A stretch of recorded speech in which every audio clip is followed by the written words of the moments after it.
How many times have you told yourself, I'll start tomorrow? Or maybe, I'm just too tired right now. Or the classic, I don't have enough time. We've all been there. We are masters at crafting the most believable, most logical, most comforting excuses. And you know what? It feels good for a moment. It lets us off the hook, but what happens after that moment passes? That dream you had, that goal you set, it's still there, just a little further away. The truth is, excuses are easy. They're the path of least resistance. Action.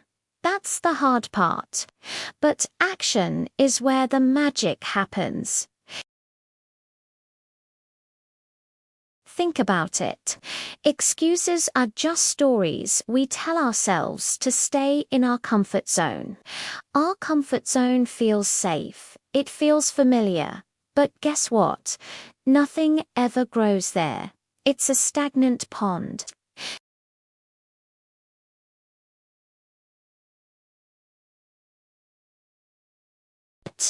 You have to get uncomfortable. You have to replace those well-rehearsed excuses with execution.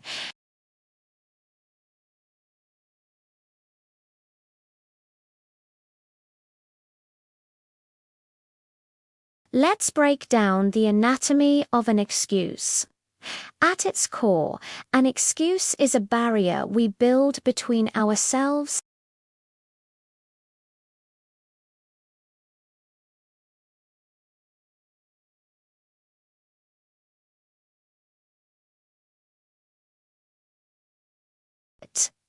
I don't know how is an excuse that hides a fear of looking incompetent.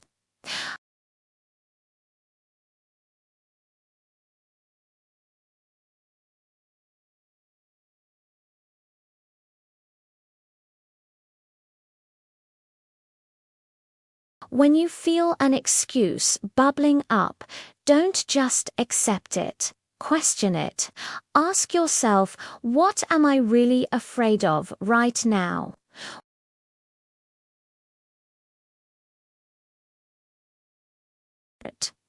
So, how do we dismantle this fortress of excuses we've built? We do it one brick at a time.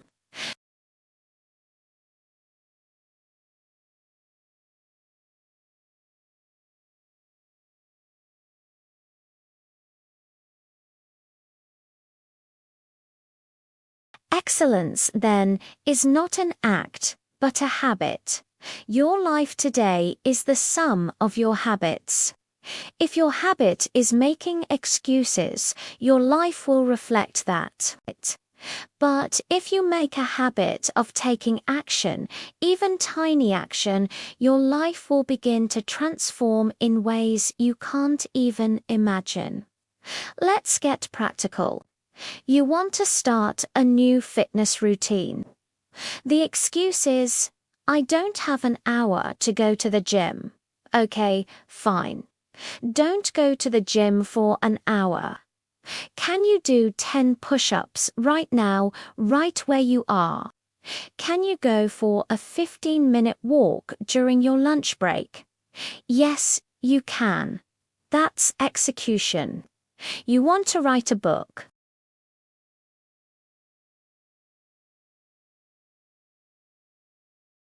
Forget the block of time. Can you write one sentence? Can you write one paragraph on your phone while waiting in line for coffee? That's execution.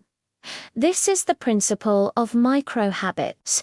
It's about making the action so ridiculously small that it feels silly not to do it. The goal isn't to bench press 300 pounds on day one.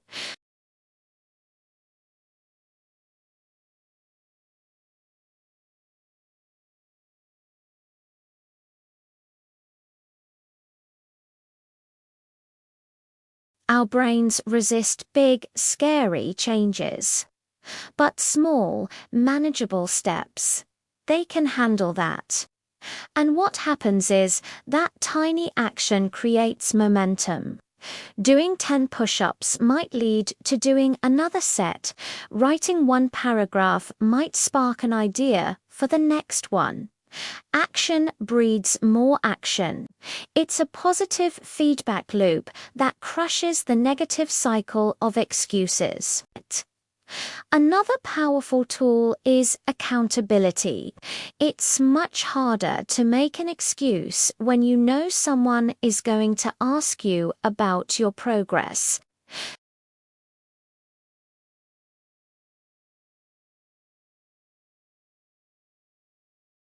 Share your goal with them. Tell them what you plan to do, not what you hope to do. Saying, "I will walk for 20 minutes every day this week," is much more powerful than "I am thinking about trying to be more active." The first is a commitment.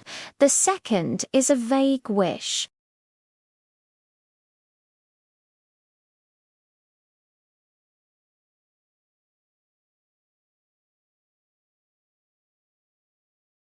You've replaced the private excuse with a public promise.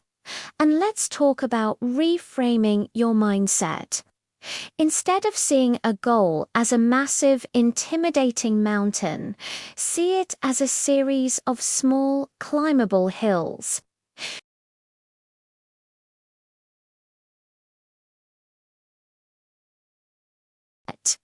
Celebrate each step. Finished that 15-minute walk. Awesome. Give yourself a mental high five. Wrote that one paragraph.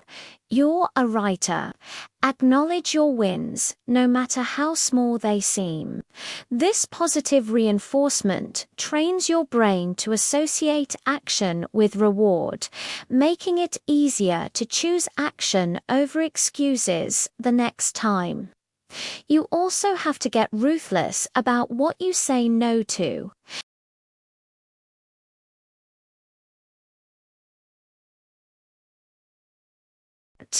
We all have the same 24 hours in a day. The difference between those who achieve their goals and those who do onte is how they allocate that time.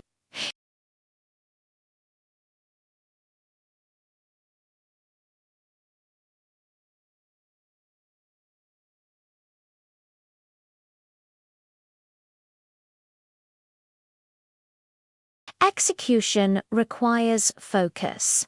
It requires you to be the guardian of your time and energy.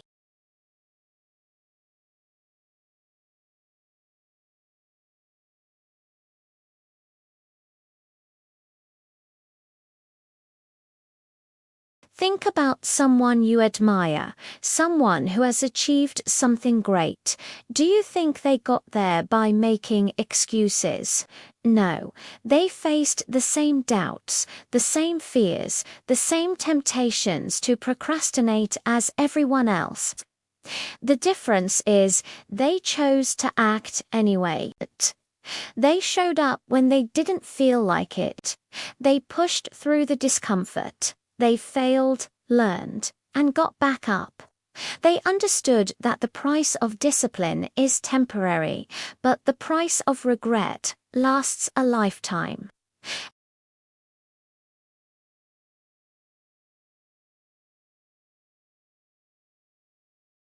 You're building trust. You're proving to yourself that you are capable, that you are resilient, that you are a person who follows through.